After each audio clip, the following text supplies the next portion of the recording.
My beautiful friend, congratulations on completing another process of schedule. Look up there, guys, the schedule management in predictive projects, and welcome to the last process of a schedule. We are in monitoring and controlling phase, and we're going to do control schedule process. Okay, guys? Okay, what did we do so far? In initiating phase, we didn't have any process related to schedule. In initiating phase, we only create project charter and stakeholder register. Okay, we had nothing to do with the schedule. Then in planning phase, we had 5 processes related to schedule. Number 1, plan schedule management, which created schedule management plan, how to guide when dealing with the schedule. Process number 2, define activities, which created activity list and activity attributes and milestone list. Process number 3, sequence activities. We put the activities in a right order and created an important diagram called a schedule network diagram. Process number 4, estimate activity durations. We estimated how long each activity will take, the duration of each of those activities that are mentioned in activity list. Process number 5, we finally developed a schedule. Okay, we worked on our schedule network diagram, applied lots of tools and techniques like CPM and other tools and techniques, and came up with the schedule baseline. Okay, that schedule baseline is our official promise to stakeholders, to our sponsors, to those decision makers that, hey, the project will start on this date and will finish on this date, and the activities will start on this day and finish on this date. These are official promises, and this schedule baseline will be frozen once it is approved by our stakeholders. Any change on this schedule baseline will need to go through formal channels. Now, guys, we are in monitoring and controlling, and remember, like I said before, execution phase and monitoring and controlling phase are happen in parallel. Okay, the execution phase is red here, but it doesn't mean that we have passed execution phase. No, execution phase and monitoring and controlling phase are happening at the same time. In execution phase, our team is performing the work, building the hospital, for example, building the software. Okay, while our team is working, while our team is in execution phase, you as a project manager, you try to monitor and control the your team's performance and your team's work. Now let's start control schedule process with mini terms.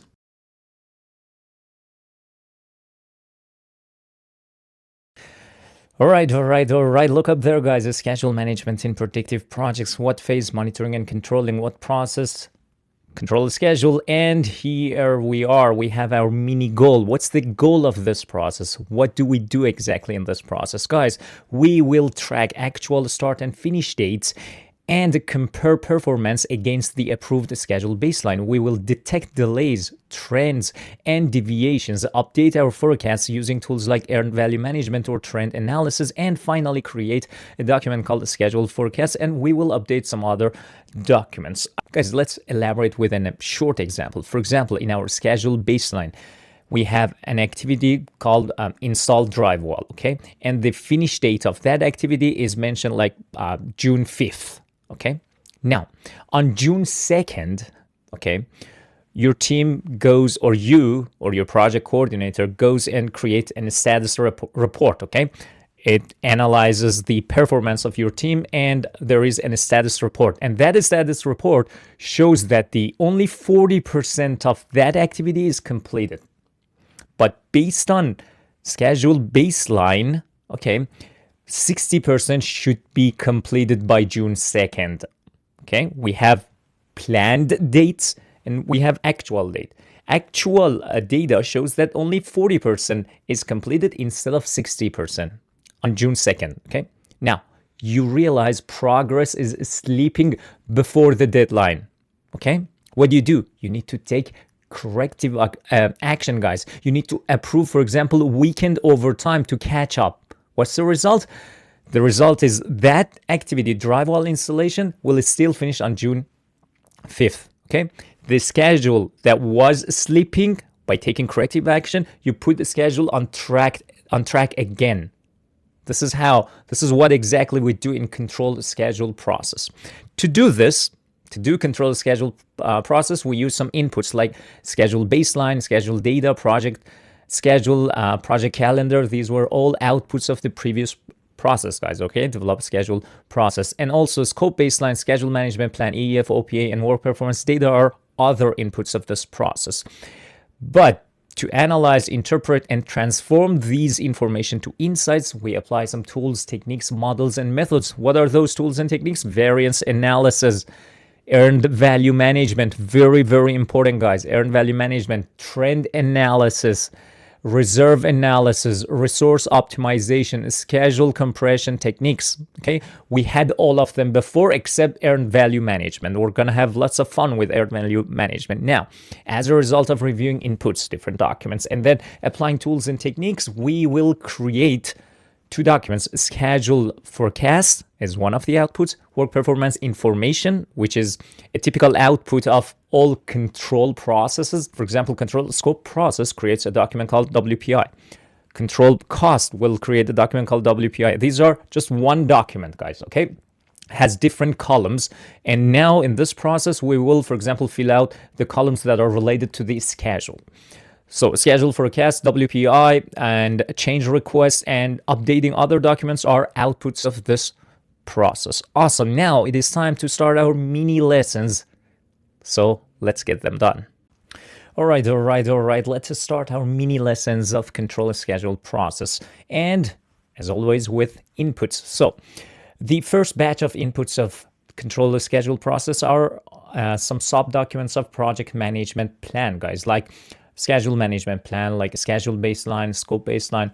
Why schedule management plan is an input? Because you need to open up a schedule management plan, go to a section called how to control the schedule, what tools you need to use, what softwares you need to use, okay? All of those instructions are mentioned in a schedule management plan. That's why you need to review schedule management plan. Why schedule baseline is an input? Because you need to compare the actual results with the baseline, with the planned and approved dates. Those approved and planned dates are mentioned in the schedule baseline. That's why a schedule baseline is input to this process. And please feel free to read that example. The next input is work performance data. What's work performance data, guys? So your team or your project coordinator, your assistant, or you yourself for small projects, go into the field and collect data, write down data. For example, okay, today is June 2nd, you write down a status report like drywall installation activity is 50% complete and 2 days has been worked, like raw data, okay? You collect data. We spent this much on this activity. These are all data. So why do we need these data? Because these are actual data. Work performance data are actual present data, the data of real time, okay? In control schedule, we said the term control. We compare the actual data with the planned data. Planned data are in a schedule baseline. We need actual data to compare it with the planned data. These actual data are recorded in a document called work performance data. So work performance data, guys, just like work performance information, it's a single document, okay? Has different columns. For example, it has columns related to cost, quality, scope, schedule, okay? We're talking about work performance data document, the columns that are related to schedule, okay?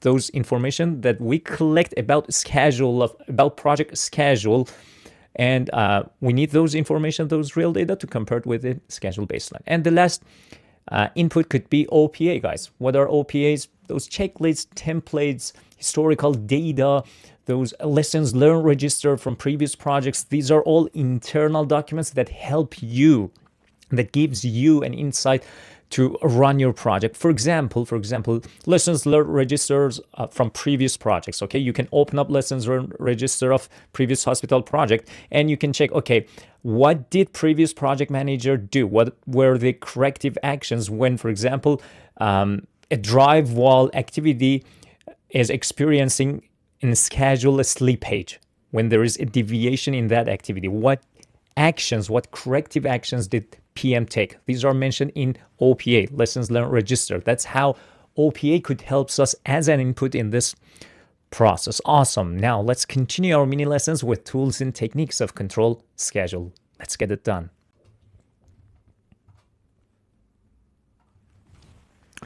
My beautiful friend, let's continue our mini lessons with tools and techniques of control the schedule. Okay, the term control, what does it mean, guys? Come on, faster. Control means comparing actual data with the planned data, okay?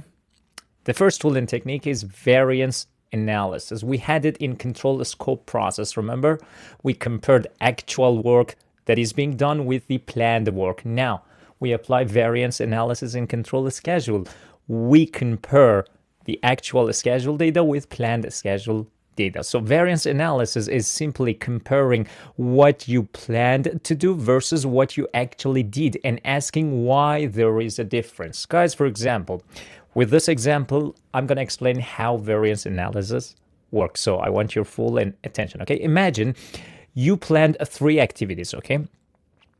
In your schedule baseline, it is mentioned that by week 4 of our project, your schedule baseline says that activity A needs to be 100% complete, activity B needs to be 50% complete, and activity C needs to be 25% complete. Now, you want to do control the schedule process, okay? You apply variance analysis technique, okay? You go to the field and collect data about activity A, activity B, and activity C. How much of these activities are completed? These are work performance data, okay?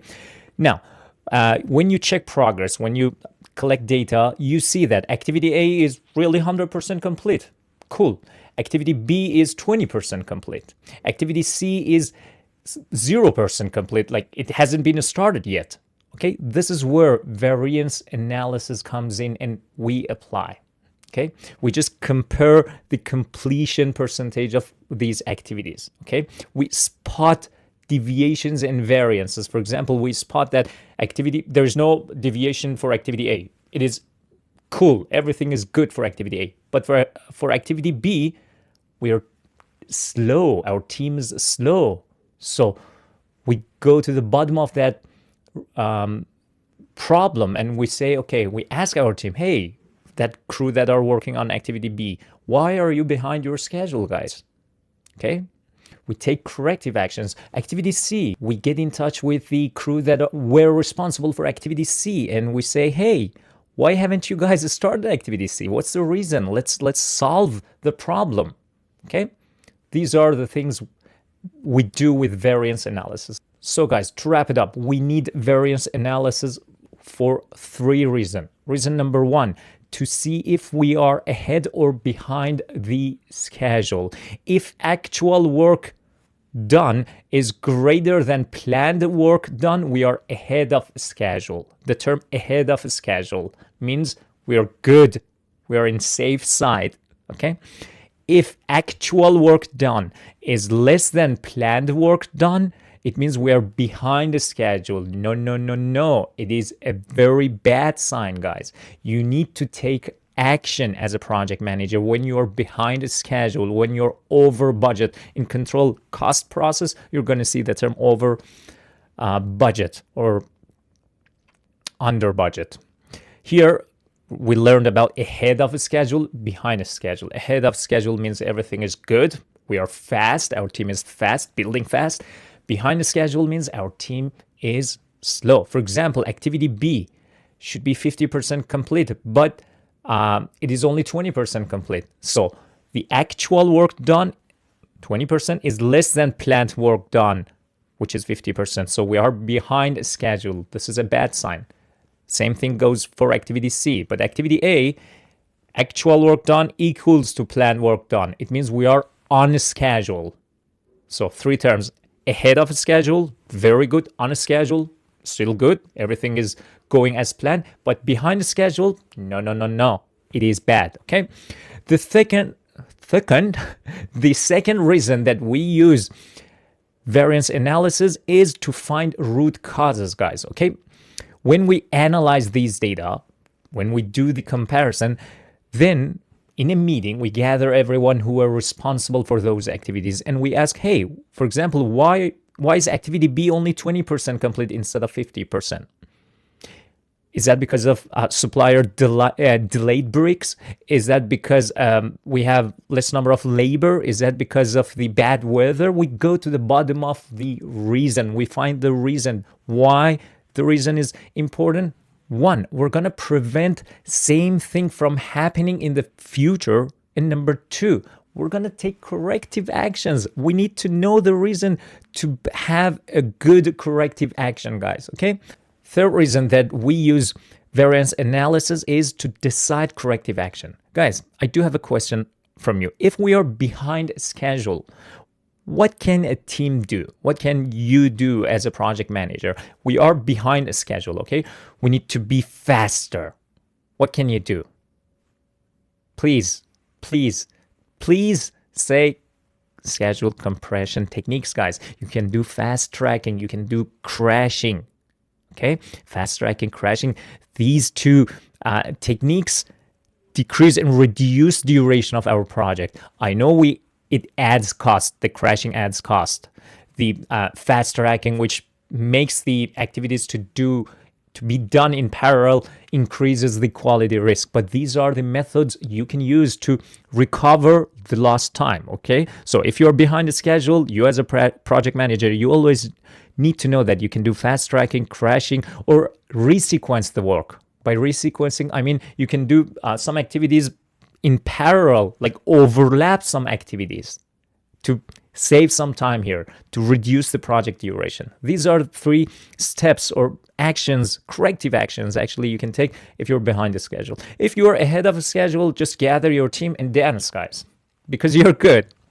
Okay, you can reallocate some resources and say, hey, you can work on other activities. Just relax. You can relax pressure. You can say, hey, guys, just slow down. Have a beer and enjoy. Okay, we're good. We're ahead of schedule.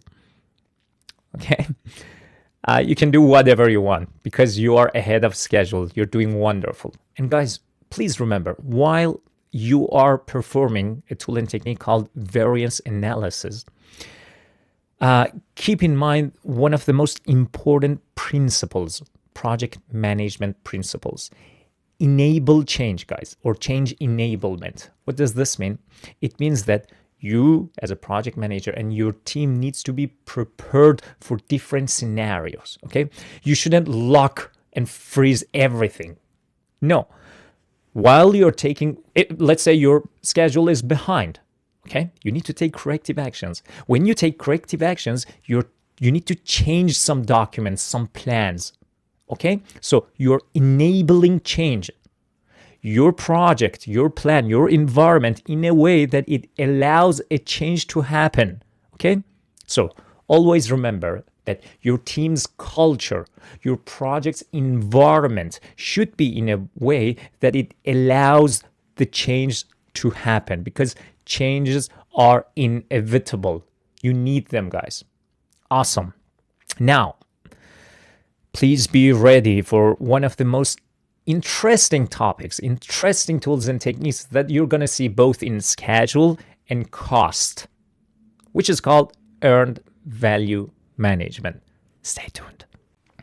All right. Welcome to one of the most common performance or progress tracking tools and techniques that you're going to see both in a schedule and cost part of the tutorial, okay? And it is called earned value management. It is the child of variance analysis, guys. What's variance analysis?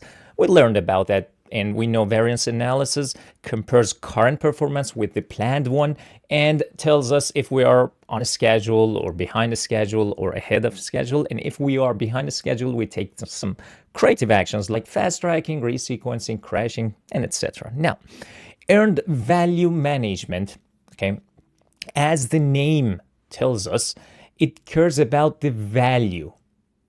Okay, so the concept of earned value management, the technique earned value management, combines 3 pieces of the project: scope, schedule, and cost, and tells us how we are performing, how our project is performing. And it zooms on the value of work that is being done, okay? It doesn't care about how many days you worked, guys. No. Okay, so the unit is not time units. Doesn't care how many, like if you say, okay, our project is like 1 year and we worked for 90 days. Okay. So EVM will ask you, and you want to track your progress. EVM will ask you, okay, how much value you completed in that 90 days. Okay. EVM won't say, okay, you worked for 90 days and our project is 365 days. So it means that 25% of project is completed. No. What if in that 90 days you didn't work as planned? Okay. You just hanged around and talked and chit-chatted and you didn't work. So EVM doesn't care about the days you worked. It cares about the value you brought onto the table. Okay, that's why the term value is very, very, very important, guys. Okay, EVM helps us in 3 ways, guys. We're talking about schedule, okay? EVM helps us in 3 ways. In checkpoints, in status review points or times, okay, EVM will say if you are on a schedule, behind the schedule, or ahead of schedule, just like variance analysis. EVM also can tell you if your speed, if your team's speed is fast or slow or good. No need to change, okay? So efficiency of your team. EVM also can forecast your project's finish date based on your speed, based on your team's speed. So EVM helps us in 3 ways. Now, and we're going to talk about all of those 3 ways. Before getting into mathematical indicators and formula, we need to learn some terms related to earned value management. And these terms are very, very important, okay? These terms also apply in cost part of the tutorial. So I want your full attention, guys. Term number 1, BAC, budget at completion. What does this mean? It means total budgeted cost for a project. I think you agree with me that each project has a budget. For example, our hospital project has a $200 million budget, okay? We have 200 million, so we plan our work based on that 200 million. So BAC is that total budgeted cost for a project. It's simple, guys, okay? And if you're saying, nah, why do we care about budget? Isn't that cost? As I said before, EVM, earned value management. Okay, we're tracking schedule here, but we care about how much value the team brought onto the table. And to know the value, we need to know the money value. Okay, we need to know the dollar value. That's why we care about the project's budget. The next term, which is very, very important, guys, EV, or earned value. This is the money value of the actual work done. Let's say we are in day 90 of our 365-day project, okay? In that day 90, we have a status review, okay? We have a checkpoint. We're going to review, okay, how is our team doing? We need to know earned value of our team, guys. The team has done some work, okay? Has done some work. We want to know the money value of that work that is being done, okay? Now, there are 2 different scenarios, guys, for EV, okay? The question in our PMP exam, the question will give you the EV. By this date, EV of the project is X dollar.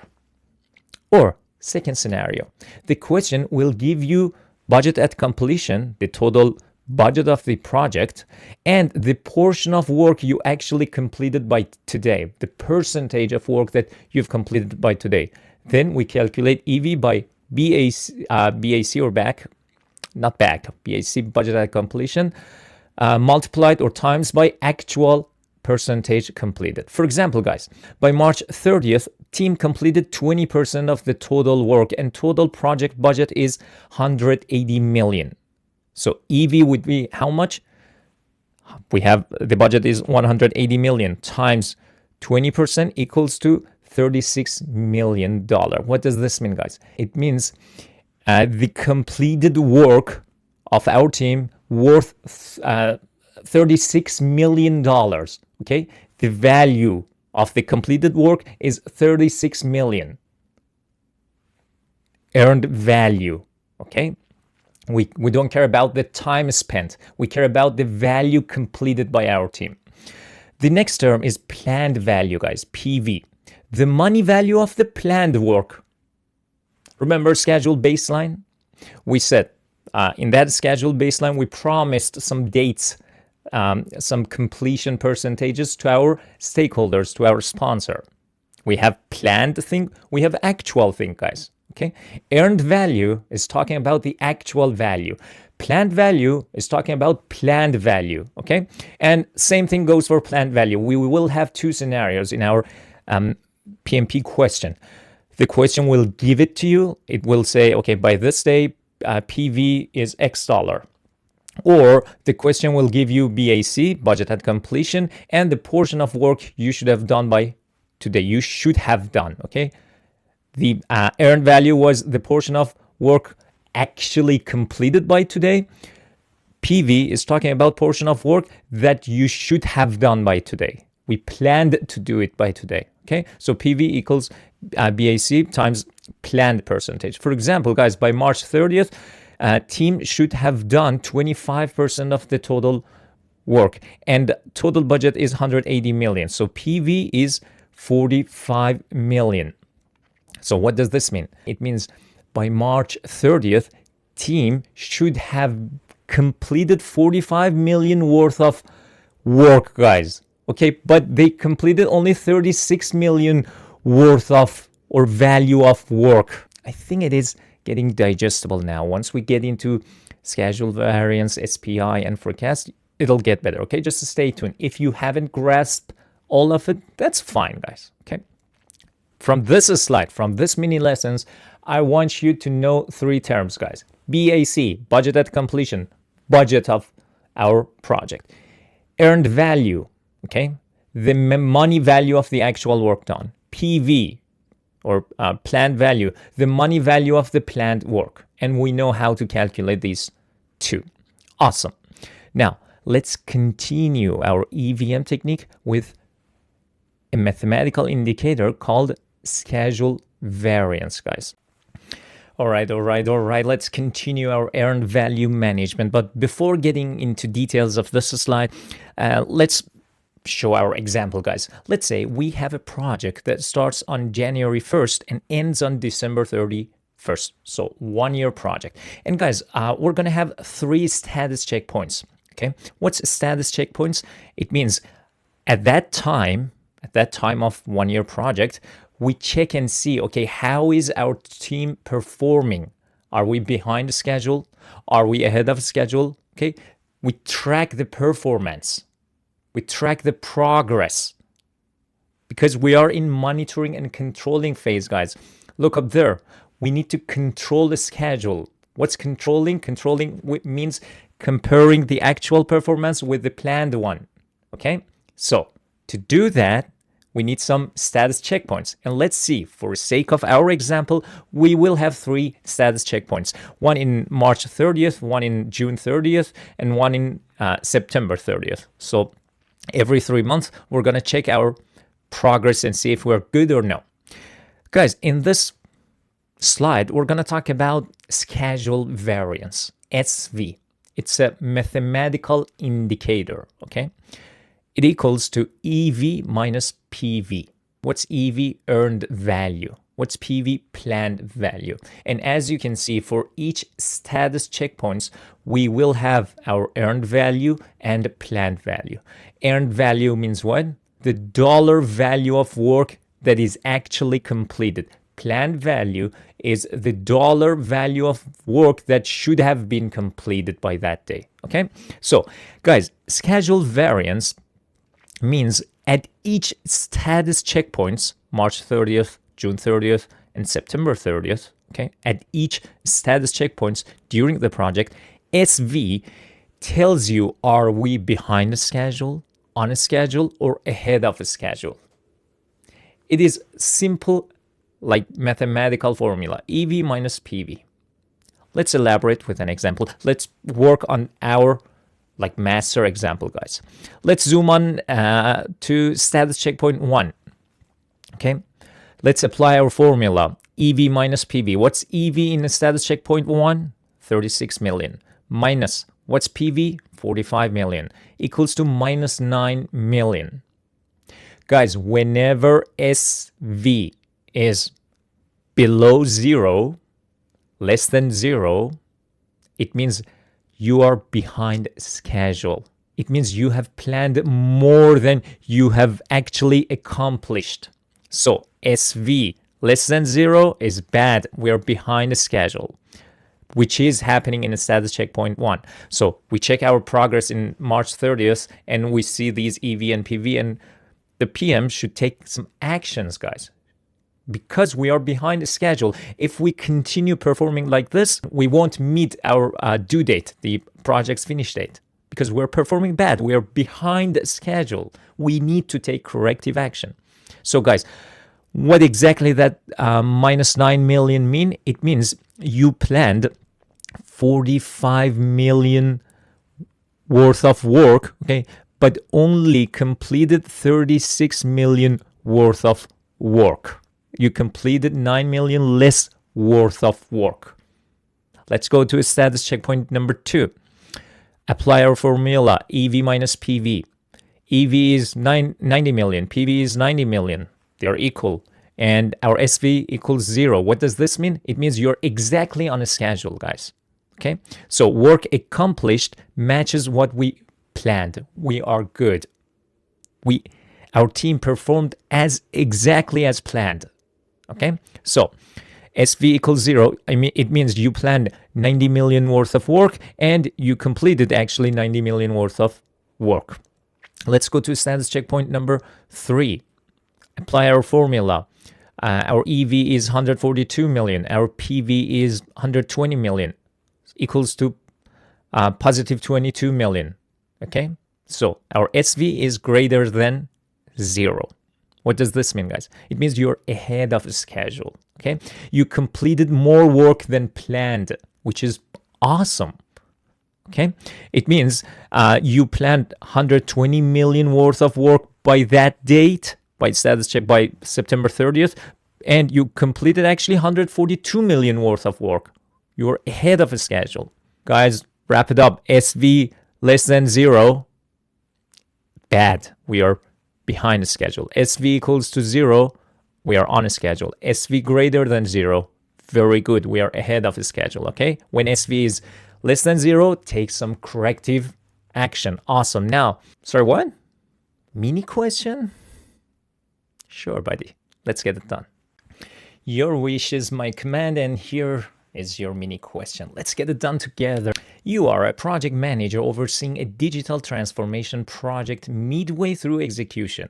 You notice significant negative schedule variance tied to a specialized vendor team that is repeatedly missing integration deadlines, while all other work streams remain on track. If the delays continue, the project will miss a critical market launch date with major financial impact. The vendor contract includes penalties for non-performance. What should you do first? What a question. Option A, escalate the issue to the project sponsor to decide whether to enforce contractual penalties or find alternative vendors. Good option. B, meet with the vendor team to collaborate on immediate strategies to recover the schedule and understand the root cause of the delays. C, perform a risk analysis to evaluate the potential impact of the delays on project deliverables and overall success. And D, consult with procurement and legal to explore formal options for penalizing the vendor or adjusting the contract terms. What a question, guys. Incredible question. I'm proud of myself. Now, this is what you're going to do. Please pause the video, go through the question and options. And remember, the last line, what should you do first? Okay, the term first, very important. So, Whenever you unpause it, we're going to get it done together. Let's go line by line, guys. You are a project manager overseeing a digital transformation. You notice a significant negative schedule variance. Negative schedule variance. Whenever SV is less than 0, bad, bad, bad. We are behind the schedule. We need to take action, guys, okay? So we know SV is less than 0. And there's a problem, like one vendor, external party, third party, one vendor is not doing his work right, okay? But other teams are performing well. Now, there's a problem with that vendor. What do you do? What should your first action be? Because the question says, if delays continue, it will hurt our project, okay? Let's go to all options, guys. Option A says, escalate the issue to project sponsor to decide whether to enforce contractual penalties or find alternative. Wait, are you a baby?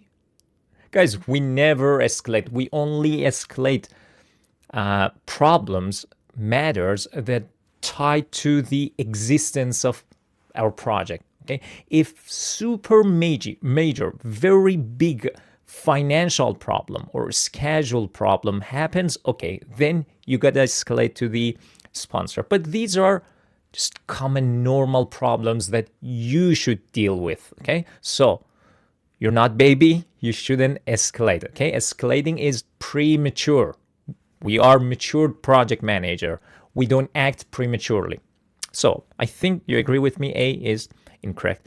Option B says meet with the vendor team to collaborate on immediate strategies to recover the schedule and understand the root cause of the delays.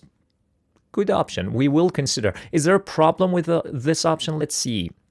Meet with the vendor team to collaborate. So it nurtures collaboration. It emphasizes on collaboration. It says, hey, let's take actions to recover time, which is good, which we need, and understand the root cause. Well, 3 positive things about this option. We consider that option. Option C says perform a risk analysis to evaluate the potential impact of the delays on project deliverables and overall success.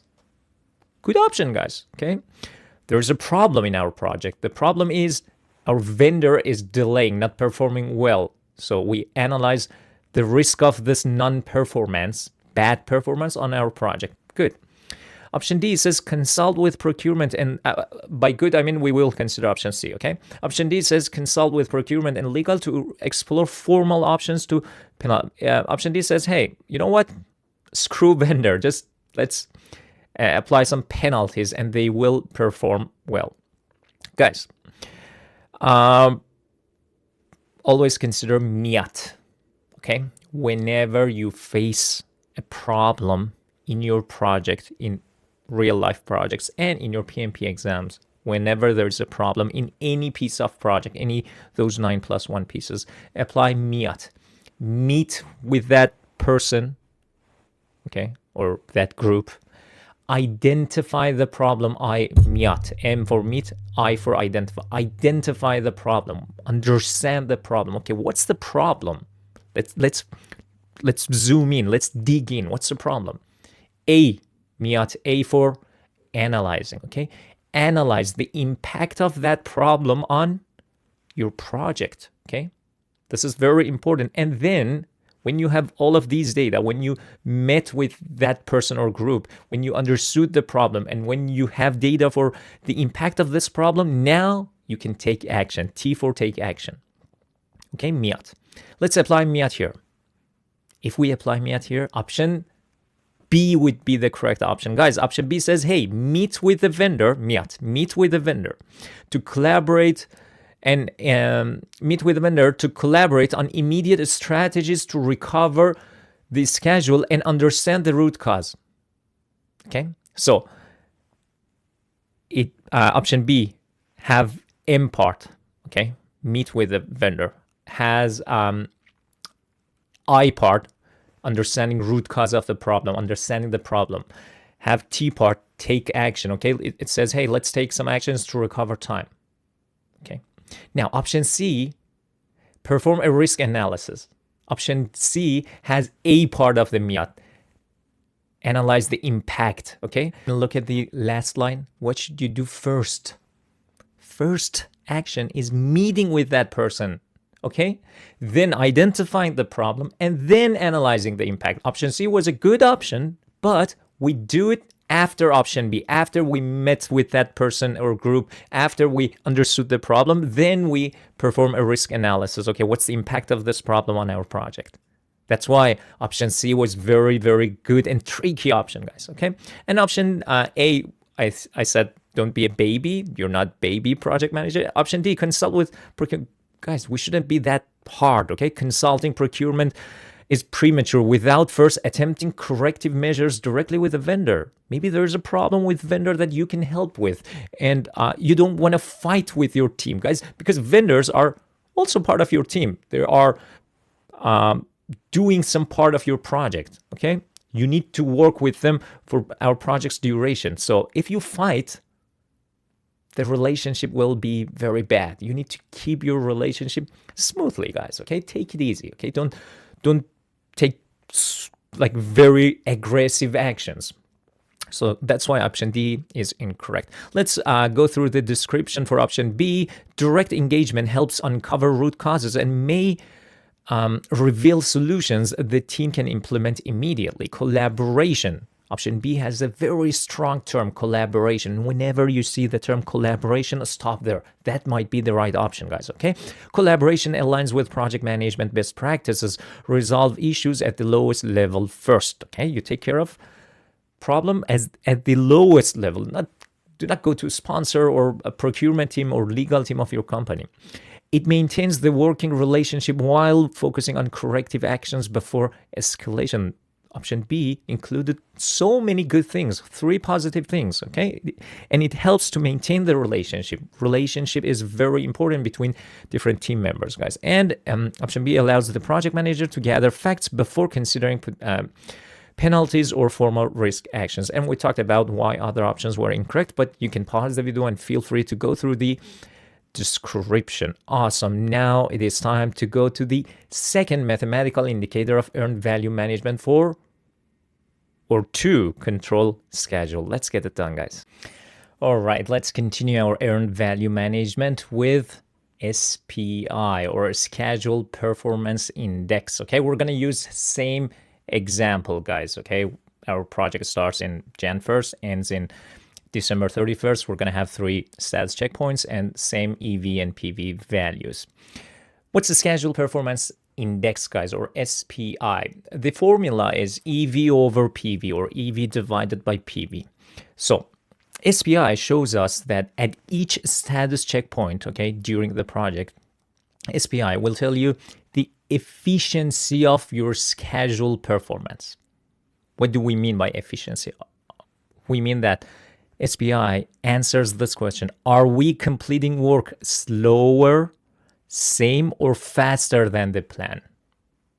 So the speed of your team, okay? Are we completing work slower, same, or faster than the plan? This is SPI, guys, okay? Now, let's zoom on our example. Let's go to status checkpoint number 1. Let's apply our SPI formula, EV over PV.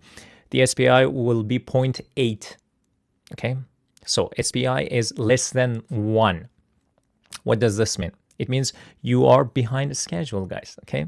You are completing work slower than planned. In SV, we said you completed less work, okay? Here in SPI, we're saying you're completing work slower than planned. But we know both of them indicates that we are behind the schedule, but in different terms and definition, okay? So SPI is all about speed, and SV is just, you know, the value of work you completed versus the planned value. So SPI less than 1 means we are behind the schedule, guys.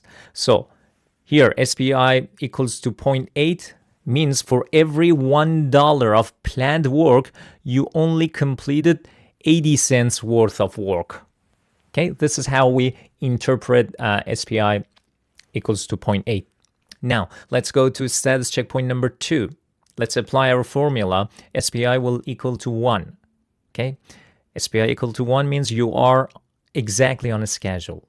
You're completing work exactly at the planned pace or speed. Okay, so SPI equals 1 means for every $1 work of $1 of planned work, you completed exactly $1 worth of it. Let's go to status checkpoint number 3. Let's apply our formula, EV over PV. Our SPI will be 1.18. So SPI is greater than 1. What does this mean? It means you're ahead of schedule. Okay, you're completing work faster than planned. So SPI equals to 1.18 means for every $1 of planned work, you completed 1.18 worth of it. Awesome. So let's wrap it up, guys. So far, till now, okay, we learned 2 mathematical indicator for error value management.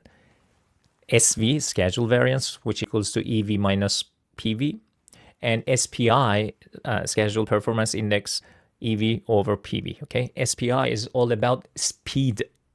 Okay, SV less than 0 and SPI less than 1 means we are behind our schedule. SV equals to 0 or SPI equals to 1 means we are on schedule. SV less than 0 or SPI less than 1 means we are behind our schedule. We need to take some corrective actions. Awesome. Now, let's go to the third benefit of EVM. EVM helps us to forecast, guys. Forecast our project's finish date. It answers to this question. If we continue our work with this speed, with this SPI, I said SPI equals to a speed of the work, okay? If we continue our work with this speed, will our project finish date like change? What's the new project finish date? So let's get it done. All right, guys, let's forecast our project's finish date and our project's duration with the same example that we had so far. Guys, I think you agree with me that if the team's performance, if the team's speed is lower, our first planned, promised finish date will change, guys, okay? Because our plan is based on some assumptions, and that when that assumption becomes false, we assume, for example, our team's speed is 1, for example, okay? But our team is performing 0.8, not 1. So our assumption was wrong. Now the new project finish date will appear. So EVM helps us to forecast duration, okay? Forecasted duration equals to planned duration over SPI or divided by SPI. So guys, at each status checkpoint, those March 30th, June 30th, and September 30th during the project, you can forecast how long the project may take if performance continues at the same speed and efficiency. It means at the same SPI. For example, status checkpoint 1. Let's zoom on that. Let's apply our formula. SPI is what? 0.8. And what's the forecasted duration, guys? 12 months. The project starts in January 1st and ends in December 31st, okay? 12 months. You can use any unit. You can say 365 days. Then the forecasted duration you get is in days units. We assume month to describe it more easily, guys. So SPI for status checkpoint 1 is 0.8. Forecasted duration is 12 months. Let's apply our formula. 12 months divided by 0.8 equals to 15 months. What does this mean, guys? It means if the team works with the same speed, with the same SPI for the rest of the project, okay, the project will need 3 more months to finish. So the project won't finish in 12 months. The project will finish in 15 months. From now on, our team's speed remain the same.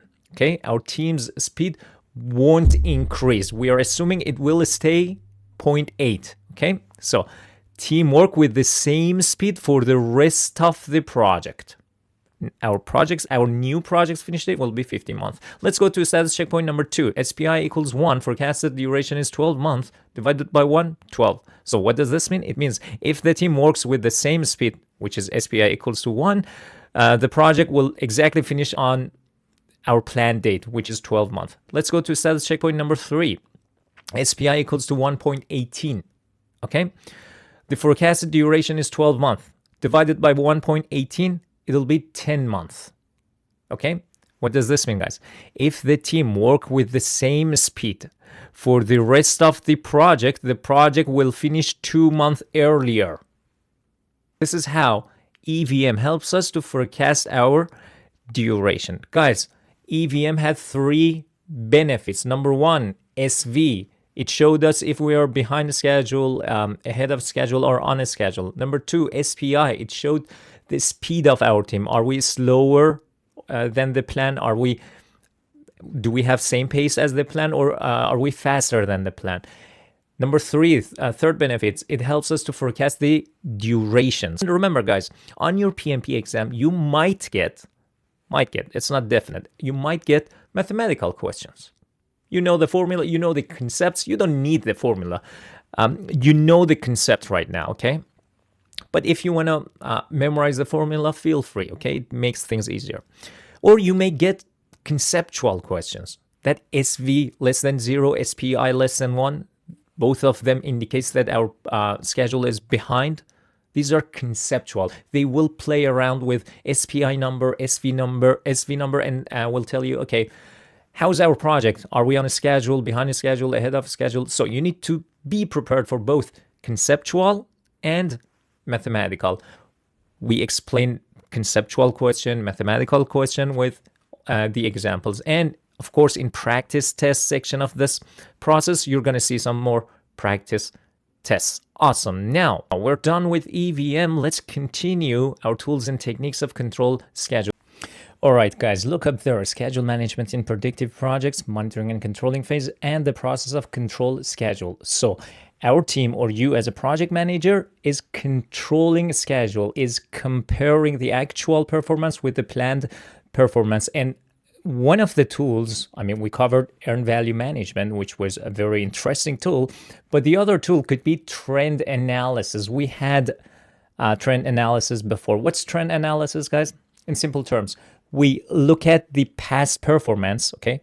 Then we find some patterns, and based on this past performance and based on that pattern, we predict future results, okay? And we can take actions to correct if something is going wrong.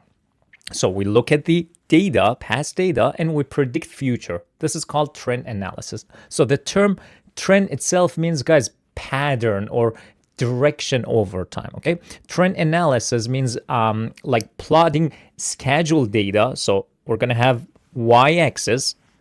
Any schedule data could be in that y-axis. It could be SPI. It could be SV. It could be percentage completed. Anything in that y-axis, any schedule data, because we're tailoring trend analysis to a schedule, okay?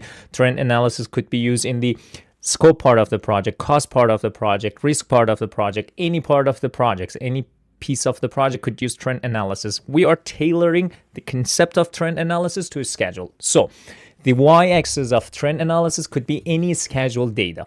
The x-axis should be time, because trend analysis means finding a direction, a pattern in a schedule data, in one schedule data over time. So x-axis is time. It could be days, it could be months, anything, guys. Now, usually when we are focusing on trend analysis and for schedule part of the project, we plot SPI, we have SPI data, and we have months for x-axis. So SPI over months, okay? Trend analysis will look like something like this. That blue line is SPI equals 1. That yellow line shows our actual SPI of the project, our actual team's speed. And that red line is the threshold. So the most important thing is that yellow line, because it shows how our SPI is doing over time. Now, guys, we could use trend analysis in 4 ways, or I can say trend analysis has 4 benefits. Number 1 is we can identify issues early, okay? Look at month 1. What's the SPI for month 1? Around like 0.95, okay? So month 1 looked okay because it had SPI of 0.95. But by month 2, SPI was already falling to, for example, 0.84. Okay, trend analysis warns us this is not a one-time issue. Hey, do something. So if we looked at trend analysis in month 2, we would know that, hey, it is decreasing. The SPI is decreasing downward. Okay, let's do something about it. So it identifies issues early. Okay, it warns you. If you look at the plot, you would know that, hey, SPI is not doing well. Take corrective actions. Second benefit of trend analysis is forecast completion dates. Okay, we could look at each month's SPI, and using that formula, planned duration over SPI, we could predict the future. For example, if we, let's say, look at the month 4 of this plot, the SPI is 0.73, and if the planned duration is 12 months, we could forecast that, hey, if the project, if the team continues with the speed of 0.73 from now on, the project's finish date will be 16.4 months instead of 12 months. So trend analysis helped us to forecast completion dates, although it used the same formula from EVM. Benefit number 3, it triggers corrective actions. Guys, you as a PM, when you apply trend analysis technique on your project, and when you see, okay, SPI is decreasing, let's do something because we are behind a schedule, this warns you, hey, take some actions. And that actions could be crashing, fast tracking, resequencing non-critical activities. And trend analysis made you to take these actions because you looked at trend analysis and saw that, hey, things are going bad. Let's take actions. So trend analysis benefit could be trigger corrective actions. And the fourth benefit is communicate clearly. So the curve visually tells stakeholders we're trending late and getting worse each period, okay? Much easier to understand than just giving numbers or tables. As I said before, curves, plots, figures are easy on eyes, okay? Gantt chart, remember, for develop schedule process. So stakeholders can easily grasp information by looking at the charts or visuals instead of numbers. Okay, if to a stakeholder you say, for month 1 we had SPI of 0.95, for month 2 we had SPI of like 0.80, then for month 3 we had SPI of 0.75, a stakeholder would be like, what are you talking about? Guys, stakeholders are not technical persons. Stakeholders are those people who are affected by our project or affects our project. Okay, so they are not necessarily technical persons. They could be sponsors. They could be the people who requested this project. Okay, they just have money. So throwing numbers to stakeholders is not a good idea. You give them or provide them some visuals, some charts, and trend analysis is one of the greatest charts that you can provide to stakeholders about control the schedule process. Okay, you could say, hey, we will control our project's schedule using trend analysis. Okay, this is our trend analysis, and SPI is like trending downward. We will take actions. Okay, you could explain in this way on chart, so stakeholders would understand it really easily. Awesome. So guys, to wrap it up, trend analysis means looking at the past information. Okay, finding pattern. By pattern, we said trend or direction. Is it downward or upward or just plateau? Okay, so looking at the past data, finding patterns, and then predicting futures with this pattern. For example, this trend analysis shows us or indicates that if we don't take any corrective actions, SPI will continue decreasing for future months, for month 5, 6, 7, 8. Okay, so we should take some action. Awesome. I think we all deserve a mini question, so let's get done. All right, let's get our mini question done. You're managing an infrastructure project. During the last 4 reporting periods, the scheduled performance index or SPI values were month 1 0.98, month 2 0.96, month 3 0.94, month 4 0.92. The critical path has not changed and no major scope changes have been approved. The sponsor asks whether corrective action is required since the project is still forecasted to finish only 5 days later than planned. As the project manager, what is the best interpretation and action based on trend analysis? A. Since SPI remains close to 1 and the delay is minor, no corrective action is required unless SPI falls below 0.9. B. Because the critical path has not changed and the delay is only 5 days, trend analysis does not justify intervention at this stage. C. SPI trend indicates a systemic schedule performance issue. Perform root cause analysis and evaluate corrective actions before variance exceeds threshold. D. Rebaseline the schedule immediately to reflect the consistent SPI decline and prevent further negative trend reporting. Good question, guys. This question shows how we apply trend analysis and control the schedule process. I want you, like always, pause the video, and try to come up with the right option, please. But let's go line by line. So you are a project manager and you have trend analysis just in front of yourself. We have month 1, month 2, month 3, month 4 in the x-axis and SPI in the y-axis. And as you can see, 0.98, 0.96, 0.94, 0.92. So downward pattern or trend, you could see it in the trend analysis. But the good sign is the critical path has not changed. What does this mean, guys? What does critical path do for us? Critical path shows our project's duration, our project's finish date. And the question says, hey, the critical path has not changed. It means our project duration has not changed considerably, although it says, okay, 5 days delay may happen. Okay. This sponsor wants to know, okay, hey, this is trend analysis. What action should we take based on this trend analysis? What do you do, guys? Let's go option by option. Option A says, since SPI remains close to 1 and the delay is minor, no corrective actions is required unless SPI falls below 0.9. Guys, there are some problems with this option. I don't like this option. Where did option A get 0.9? Did question mention 0.9? Like, is there a universal threshold like 0.9? No. So 0.9 does not make sense here. They just put it there, throw it there, okay? There's no universal SPI threshold that, hey, if SPI goes under 0.9, take some actions. No. So that's why I don't like option A. And remember, guys, we have trend analysis for a reason. One of the benefits of trend analysis was warning us, okay? Finding or spotting issues early.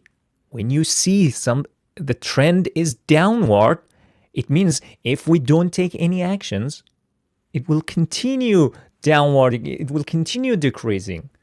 Okay, you see a pattern. If you see a bad pattern, downward pattern, take action.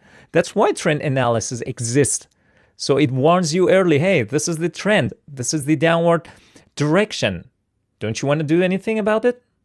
So option A does not make sense because it says, hey, do nothing. Wait until it goes under 0.9. Option B says, because the critical path has not changed and the delay is only 5 days, trend analysis does not justify intervention at this stage. Guys, critical paths have nothing to do with trend analysis. These are two separate things. Yeah, critical path is important. But remember, guys, critical path is not changed yet.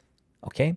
If we don't take corrective action, if this trend direction continues, critical path will be affected. Okay? So trend analysis justifies. Trend analysis says, hey, if you see a pattern, take action. Okay? So for option B, trend analysis is specifically meant to detect emerging problems early. Stable critical path does not eliminate performance reduction risk. Okay? What does option C? So I don't like option B either. Maybe these are correct options, but I don't like them yet. Let's see what does option C offers. Option C says SPI trend indicates a systemic schedule performance issue. Correct, guys, because it shows a downward trend. So there is an issue, okay? Because it is decreasing over time, month over month. It says, hey, perform root root cause analysis and evaluate corrective actions. So what is root cause analysis? Root cause analysis means throwing a meeting with your team and finding the very first reason. Go to the bottom and find the origin reason. Okay, why did this problem happen? What's the first reason? Okay. Will that help us? Of course. When you find the reason that led to this problem, you can prevent that reason. You can resolve that reason. You can work on that reason with your team and find solutions. So we will prevent this from happening in the future. Okay? And it says RCA and evaluate corrective actions before variance exceeds a threshold. Guys, what is threshold? Threshold is a number, okay, that is set by project sponsor or high decision makers. When our project passes that number, it is warning, guys. Threshold is the tolerance limit, okay? Option C does not mention any number, which is a good sign. Option A said, hey, if it goes under 0.9, take action. Option C says, take action before variance exceeds a threshold. We don't know what threshold is. The question didn't mention. Maybe it's 0.8, maybe 0.85. It depends on project's complexity, stakeholders' tolerance. Some stakeholders are okay with 0.75. Others are not okay. It says, hey, 0.95 is our threshold. If SPI passes 0.95, take some action. Okay, we don't tolerate schedule delay this much. So it really depends. And I like option C so far. Option D says rebaseline the schedule immediately to reflect. Guys, rebaseline, what does rebaseline schedule mean? It means, hey, change and update schedule baseline. Remember schedule baseline, those frozen dates. We promised to stakeholders that, hey, we will start and finish our project in these dates. We promised them. Option D says, hey, go and change those dates. We cannot change them. Those are frozen. Only formal change control process could change these baselines, scope baseline, schedule baseline, and in future cost baseline. Okay, so option D, rebaselining is not appropriate after approved changes. Poor performance alone is not justification for rebaselining. So I guess you agree with me that option C was the best option. Let's read the description, guys. Trend analysis focuses on patterns over time, not just current variance.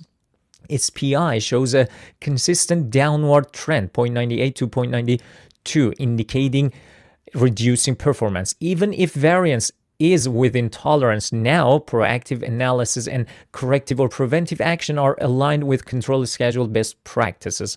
Waiting until thresholds are exceeded is reactive, not proactive, okay? What's the difference between proactive and reactive, guys? Reactive means an action that you take after a problem occurs. Proactive means, hey, you take preventive action, okay? Before that problem occurs and happens. And I think we discussed why other options are incorrect. Feel free to pause the video and read it yourself. Awesome. Are we done with tools and techniques of control schedule? Of course not. We're gonna have some more cool tools and techniques like reserve analysis and some corrective actions that we're gonna learn, okay? So stay tuned and I'm gonna see you in the next mini lesson. All right, guys, let's continue our control schedule process. What did we do so far? We applied variance analysis, earned value management, and trend analysis. We used different tools to compare the current performance with the planned performance and spot any deviations, any problem, and we took corrective actions. Guys, there are some more steps that you could take to perform this process better. By steps, I mean you could use some more techniques, okay?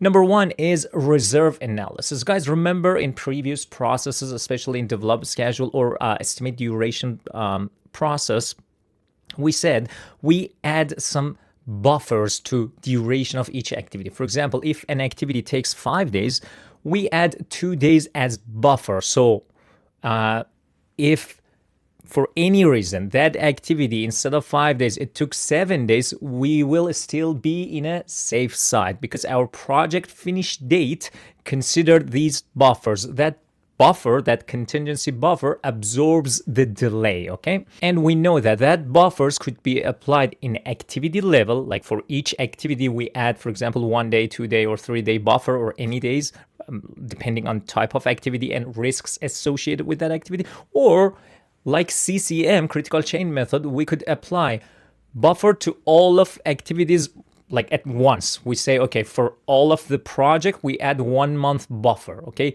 If the project finishes in 12 months, we add 1 month buffer, and the project's finish date is now 13 months, considering that buffer. We add buffer to be in a safe side, okay? To make our project duration and schedule more realistic, because we know that our project won't go always as planned. There are some uncertainty and risks that may happen during the project. Now, guys, reserve analysis is a tool and technique that evaluates remaining contingency buffers to protect a schedule from risks. Okay, how it works. Guys, when we're doing status checkpoint, okay, like every week, every month, depending on type of the project, we do status review. We track progress in certain time in the projects, okay? When we're doing status review, we analyze how much buffer is consumed. Then we compare buffer burn rate to progress rate. Then we identify unhealthy buffer usage patterns. And finally, we adjust schedule or risk plan accordingly. Let's elaborate with an example. Let's say for a deliverable called emergency wing, we added 20 days of buffer. Now, our first status checkpoint reveals that half of that buffer is like consumed only after 10% progress. Okay, that 20 days is for all of that deliverable, like for 100% completion, okay? But reserve analysis showed us that, hey, that 20 days is consuming a lot. Like our little activities are delaying more, although the buffer is absorbing right now, okay? But if the activities continue delaying with this buffer burn rate means the speed of consuming that extra days, that buffer, okay? If buffer burn rate continues like this, like after 20% progress, we won't have any buffer. So after that 20% completion, any delay in those activities that are related to, for example, emergency wing will affect our project finish date. So what tool showed us this? Reserve analysis. Reserve analysis helps you to detect the consumption of buffer, because the buffer consumption should align with the project progress. If we are consuming the buffer, those extra days, like fast, that's a bad sign, guys. You as a project manager, you need to take corrective actions. The next one is CPM, critical path method, guys. We know what's critical path method. Critical path method was working on that schedule network diagram and applying forward pass, backward pass, coming up with early start, early finish, late start, late finish, total float, finding critical path. Now, guys, we are doing what? Control schedule process, okay? We have different status checkpoints. Now, when we start our project, we have a clear schedule network diagram with clear critical path. We know our critical path. Let's imagine we are in our status checkpoint number 1. Okay, some delays happen in activities. When delays happen in activity, what does this mean, guys? It means the duration of activities has been changed. If we estimated a duration of activity like 5 days, delays happen and that activity like finished in 8 days. So duration of that activity has been changed. Duration is tied to what? Critical path, guys. So in a status checkpoints, whenever you realize that, hey, delays has happened, it means those delays has direct effect with critical path. It means your critical path may have changed. So guys, in every status checkpoints, you need to update your CPM. You need to apply to CPM again and find your potentially new critical path. When your critical path changes, it means some new activities are now more important. We need to take care of those activities first, because those activities determine the project's finish date. Let's elaborate with an example on how we do CPM again in control schedule process. Guys, let's say the original critical path was A to B to C to D. Okay, these are activities. Now, a 7-day delay happens and changes the logic. Okay, you notice that, okay, that 7-day may change the logic, may affect our schedule network diagram, and our new path and our new critical path would be A, B, E, F. Okay, it has changed. Now, what does this tell us? This shift tells the PM that the surgery wing is now the biggest schedule risk, so resources must be reallocated immediately. And the last tool and technique are corrective actions. What's corrective actions? Corrective actions are when you see a problem, you need to take an action to make that problem go away. Okay, guys, using these tools and techniques, whenever you see that SV, schedule variance, is below 0 or SPI is less than 1, it means, hey PM, or our trend analysis shows us that, hey, the SPI is going downward. The pattern shows that it is going downward. Or reserve analysis shows us very high buffer burn rate. I mean, we're consuming our buffer, those extra days, very fast. You need to take some corrective actions. And those corrective actions are resource optimization techniques and or schedule compression techniques. Let's just recap. We have them before. What are resource optimization techniques? Smoothing and leveling, guys. What was smoothing? Smoothing means adjusting activities within their float so the schedule doesn't change. Okay, these are applied on non-critical activities, of course, because some of the non-critical activities have float. Float, what was float? The extra time that if an activity starts late, it won't affects our project's finish date. That extra room, that slack flexibility is called total float. The other resource optimization technique is leveling. Leveling was adjust activities even if it delays the project. Of course, we don't use leveling in control schedule process. Why, guys? Because in control schedule, our purpose is recovering time, putting the schedule on track again, putting our project on track again for the sake of like a schedule. Leveling will alter and will make our project finish date longer, our project duration longer. We don't like them, okay? The schedule compression techniques were fast tracking. What was fast tracking? Overlap activities that were originally planned to be done in sequence. Some activities can be done in parallel, okay? If the successor activities was planned to be done after predecessor is finished, we could just overlap these two activities to save some time and finish our project earlier. And the last schedule compression technique was crashing. Crashing means adding more resources to do the job faster, which we know it adds some cost. Awesome. These were the last batch of tools and techniques of control schedule process. Guys, all in all, in control schedule, what did we do? We compared actual performance with the planned performance. We spot deviations and we took some corrective actions to put the schedule on track again. I think we all deserve a mini question, so let's get it done. All right, guys, let's get our mini question done. You are a project manager first facing a 10-day delay on a critical path activity due to the unavailability of a specialized resource. The sponsor insists the finish date cannot slip, and you have no budget to add resources. You notice several non-critical activities still have float, and the delayed activity depends heavily on the same over-allocated specialist. What should you do to recover the schedule?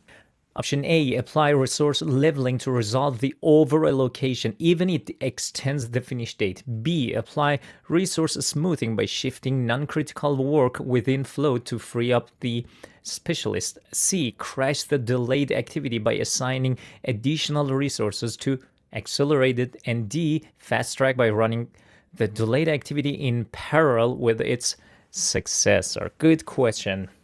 As always, do your best to come up with the right option, but let's go line by line, guys. It says you're a project manager facing a delay. So there is a delay, and the reason of delay is unavailability of a specialist resource. Okay, you have one resource. That resource is not available. That resource is busy with other tasks. So the sponsor insists that, hey, finish date cannot slip. So schedule baseline cannot change. Those planned dates we promised to our stakeholders and sponsor, we need to hold on to that promises. Okay, we cannot change the finish date. So what option these eliminates from those 4 options, like resource optimization techniques and resource compression techniques?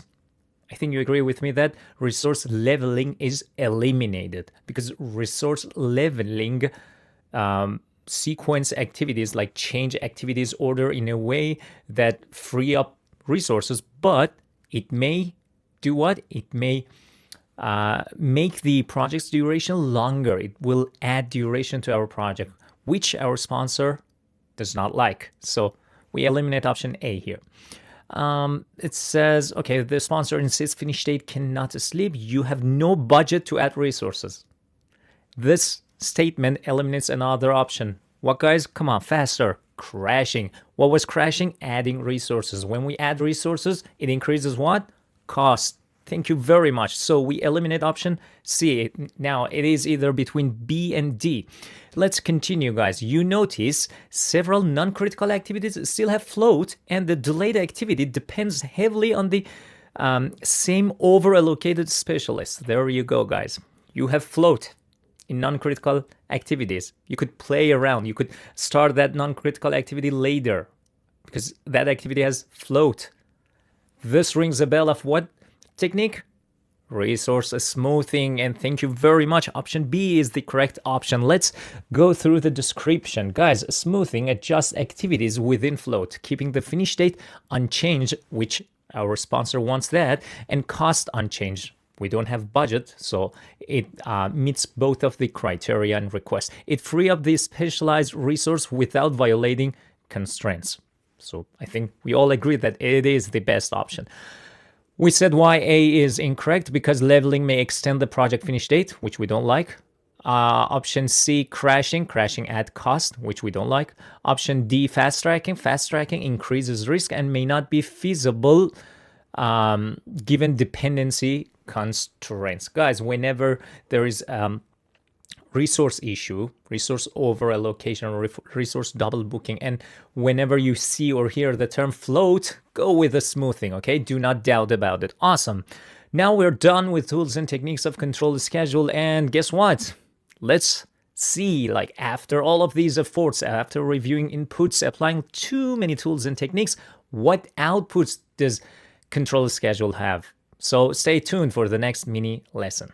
All right, guys, let's continue our mini lessons of control the schedule process with outputs of this process. The first output is schedule forecast. Remember in EVM, we said EVM helps us to forecast new project finish date. Okay, what do we do with those forecasts, with those findings?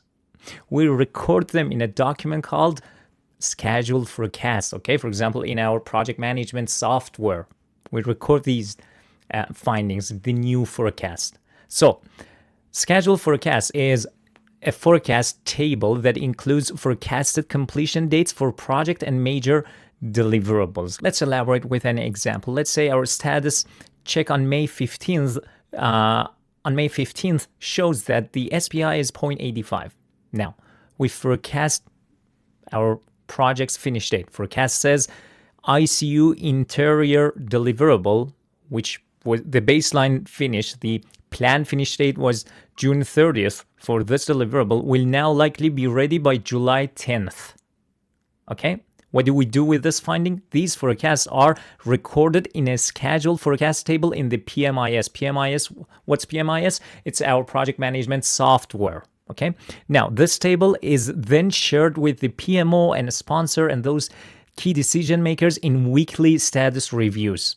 Okay? What's the purpose? It helps decision makers know whether the project can recover internally or whether formal changes are needed. Guys, usually in projects, you as a project manager, you meet with your sponsors on Fridays to give some report, okay? One of the reports are these schedule forecasts, because team won't perform as planned, okay? There will be some deviations from our plan. So we may have some new project finish dates, new project costs, okay? You need to share it with decision makers like a sponsor. How do you share it? you like input these data, you put them in a software, PMIS software. It could be P6, it could be Microsoft Project, anything, MS Project, anything, guys, okay? And PMO or sponsor will see new forecasted, for example, data, okay? And let's say that forecasted data shows that, hey, our project will finish 10 days later.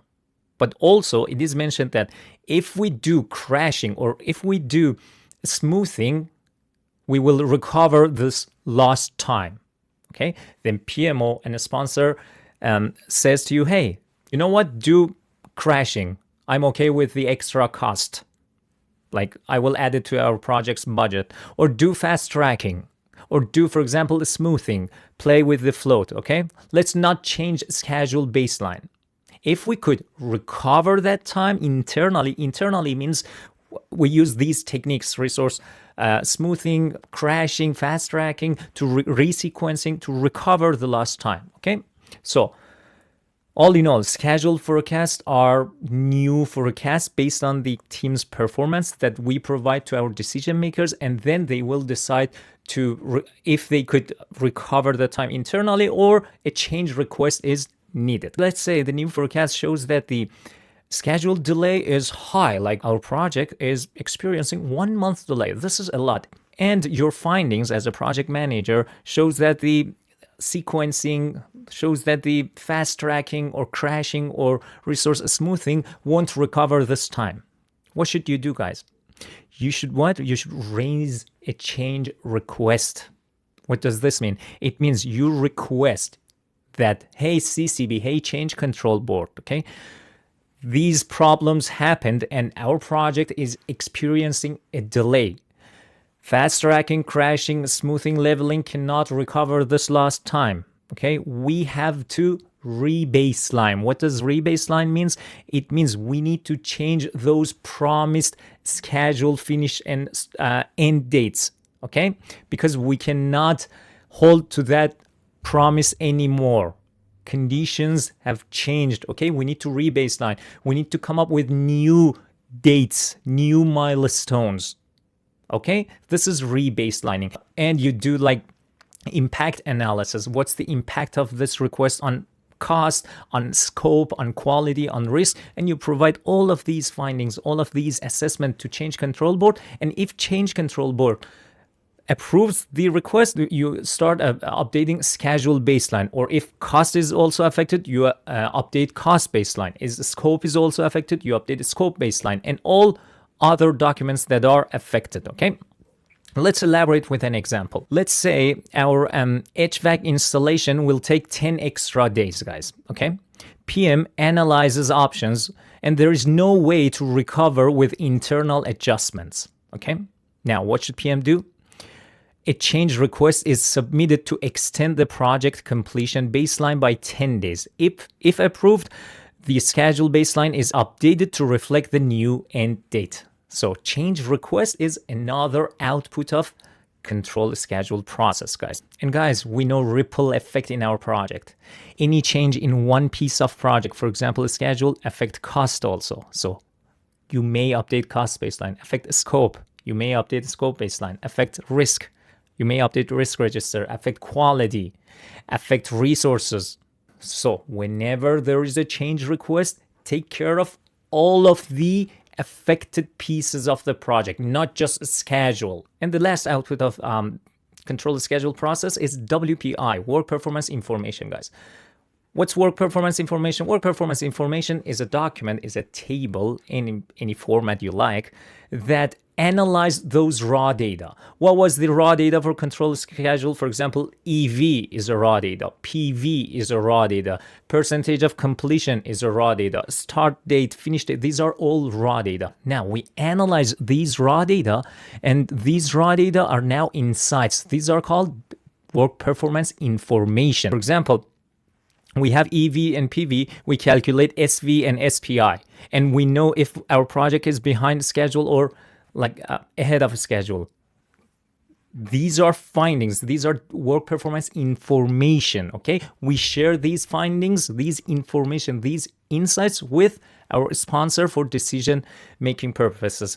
I think you agree with me that we can't share work performance data with sponsors, okay? You can say, hey, sponsor, this is EV, this is PV, this is percentage completion date, and go figure out if the project is on a schedule, behind a schedule, or ahead of schedule. You need to give digestible information to your sponsor and key decision makers, guys.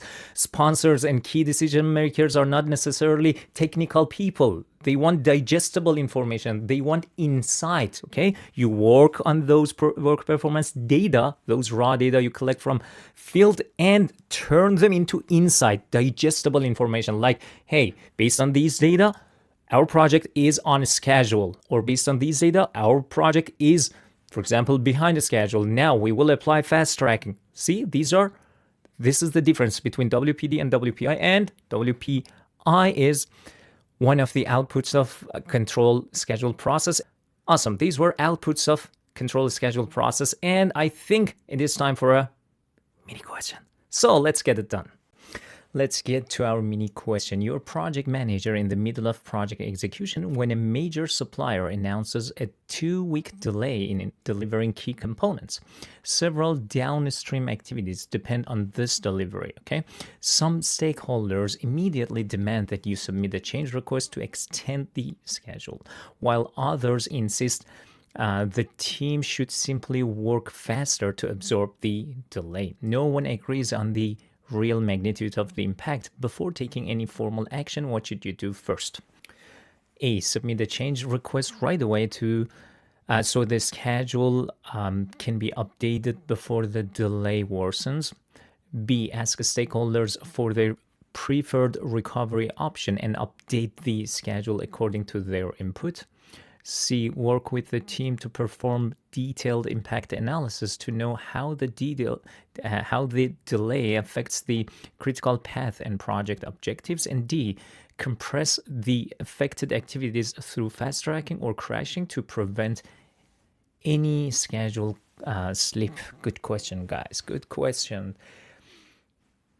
Okay, what do? You pause the video and get me the right answer. But let's go line by line, guys, together and see what's the problem. Okay, the project is in execution phase, okay? And you get a phone call and it says, hey, one supplier, one vendor that should deliver something will be 2-week delayed, okay? There will be a delay in that delivery. And that delivery affects other activities as well, okay? If this delivery happens, other activities will be affected. Downstream activities means the activities that depend on this activity, the successor activities. It says, okay, stakeholders say, hey, submit a change request, so update our schedule baseline, those promised finish date, and have new promised finish date, because this 2-week will delay the project. And other group says, like, no, let's resolve this delay internally by fast tracking risk. What should your first action be? The question asks for your first action. Let's go to the options, guys. Option A says submit a change request right away so the schedule can be updated before the delay worsens. Guys, one thing about change request, okay? When you perform the process called integrated change control process, okay, this process has several steps. One step is filling up the change request form. Okay, you fill up, okay, what is this request about? Now, the second step is doing impact analysis. Okay, you're requesting something, you're requesting to change something in the project. That change will have impact on our project. You need to know those impacts. So you need to do impact analysis. Okay, that impact analysis and those findings and assessments is a supporting document, should be included in all of those forms that you provide to CCB Change Control Board. So the impact analysis is part of integrated change control process. We have to do impact analysis. The CCB will needs to see all of the data, all of those impacts that this request, this change may have on the project, okay? Option A does not talk about any impact analysis. And the question is asking for first action, guys. Okay, we may submit a change request, but before that, we can take some actions. Option A does not talk about those actions. Option B says ask stakeholders for their preferred recovery option. Stakeholders pay us to take care of headaches, to take care of over budgeting, being behind schedule, these delays. They are not expert. Okay, we don't care about their preferences. You need to take the best option. You need to see if you can recover time internally by sequencing, by like crashing, by fast tracking, by smoothing, or no, it can't be recovered. You raise a change request. But before all of that, you need to see, okay, what's the effect of this 2-week delay on your project? You don't have that information yet. So option B is wrong because decision cannot be made based on preferences or opinions. Data-driven analysis is required. Option C says, hey, work with the team. So it talks about collaboration. Work with the team means collaborate with your team. Very strong, guys. I said to you before that whenever you see the term like collaboration or working with the team, hold there. Okay, stop there. That might be the right option.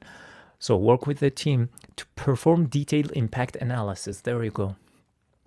You need to know the effect of the impact of that 2-week delay on your project. And you know it by performing impact analysis. Okay? And to know how the delay affects the critical path and project objectives. So this is the first action, guys. The question is asking for first action. This is very critical.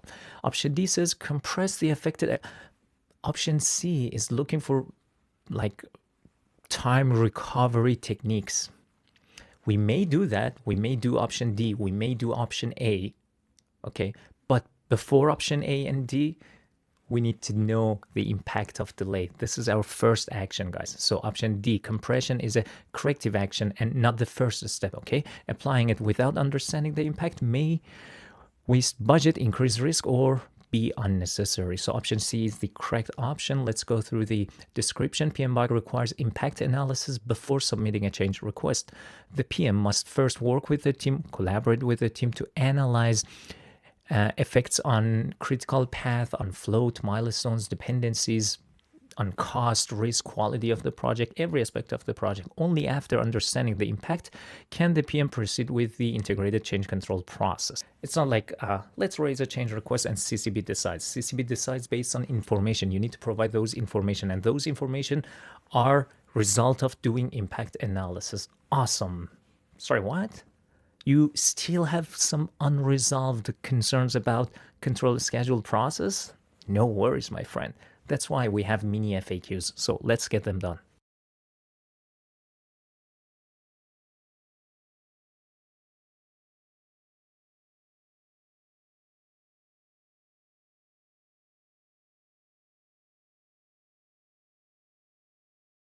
All right, look up there, guys, the schedule management in predictive projects, what phase monitoring and controlling, what process control the schedule process. And here we have our mini summary. Let's summarize everything. Let's put our wrapper hat and be fast, okay? What did we do exactly? We tracked actual start and finish dates and compared performance against the approved schedule baseline. Then we detected delays, trends, and deviations, and we updated our forecast using tools like EVM or trend analysis, and finally created schedule forecasts. So the first tool and technique we used was variance analysis. What was variance analysis? Variance analysis means simply comparing the actual data with the planned data and see if we are on a schedule, behind a schedule, or ahead of schedule, and take corrective actions if we are behind schedule. Then the baby of variance analysis is called earned value management, which was very, very important, guys. Earned value management has 3 benefits, 3 mathematical indicators. Number 1, SV, schedule variance, equals to EV minus PV. So we had 3 conditions for SV, okay? If schedule variance is greater than 0, it means we're ahead of a schedule. As if schedule variance equals to 0, it means we are on a schedule. And if schedule variance is less than 0, it means we are behind a schedule. Then we had SPI, SPI shows the speed, if we are faster than the plan or slower than the plan, the pace of our team, okay? SPI equals to EV over PV. EV is earned value, PV is planned value. And if SPI is greater than 1, it means we're ahead of a schedule. If SPI equals to 1, it means we are on schedule. And if SPI is less than 1, it means we are behind the schedule. Then also, EVM helps us to forecast durations. To forecast durations using SPI, the formula is actual duration over SPI, okay? This gives us the forecasted duration. Then on top of earned value management, we had trend analysis. What's trend analysis? We look at the past data, past performance. We find some patterns, and based on patterns, we protect the futures, okay? If the patterns are indicating that, hey, for example, the scheduled data like SPI is downwarding, it means, hey, take some corrective actions before getting worse, okay? So trend analysis helps us to predict future based on past data. Then we had reserve analysis. What's reserve analysis? It means at that status checkpoint times, we see, okay, what percentage of our contingency buffer, those extra time we had for each activity, are consumed. Okay, we see, okay, what are the remaining amount of contingency buffer? Is that enough till the rest of the project or not? Okay, this is reserve analysis. And also in control schedule process, we do CPM, critical path method. Again, why? Because we're controlling a schedule. It means sometimes actual data is different from planned data. Okay, we need to do our CPM, critical path method. Again, maybe our critical path is now changed based on the newer duration times, okay? There are some delays with some activities. It may change our critical path. Now the new activities would be more important for us. So we need to do CPM again to find if there is a new critical path exist or no. Now we're controlling a schedule. If things go out of hand, like if our schedule is bad, there are methods to recover time. Schedule compression techniques. So we had fast tracking and crashing. Crashing means adding resources to an activity, so that activity could be done faster. When we add resources, it means it costs money for us. Fast tracking means, hey, do not wait until the predecessor activity is finished. Just start the next activity, which we call it successor activity, before the predecessor activity finishes. So these two activities overlap. This is called fast tracking. And remember, fast tracking increases what? Quality risk. Now, as a result of applying EVM, trend analysis, reserve analysis, doing CPM again, smoothing, leveling, like schedule compression techniques, we created a document called schedule forecast. Remember, we forecasted our new project finish date based on team's performance, based on team's speed. We record these forecasts in a table in our, for example, project management software. And when we have weekly meeting with our sponsor, we provide these results, and the sponsors will take action and see, okay, can we recover time internally by these schedule compression techniques, or we need to update our schedule baseline? Should we just raise a change request or no? And of course, some other outputs of control schedule are like change requests and work performance information, which are outputs of every control processes. Now guys, while doing control schedule process, you as a project manager, you use one principle, you apply one project management principle, and that is called recognize, evaluate, and respond to system interactions. Because when controlling a schedule, if these delays make you as a project manager to raise change requests, it means one piece of the project needs to be changed, like a schedule baseline, okay? If that piece of the project changes, it ripple effect, every other pieces of the project will change. So we need to recognize, evaluate, and respond to system interaction. We need to see system as a whole, okay? We can't just zoom on schedule. We need to also consider cost, quality, risk, scope, resources, and other pieces of project. Awesome. Whew. That was fast, okay? I was rapper. These are mini summary. We already knew all information. I just wanted to be fast. Awesome. I think it is time to have some practice tests because we learned a lot. So we deserve some questions. Let's get our practice tests of this process done.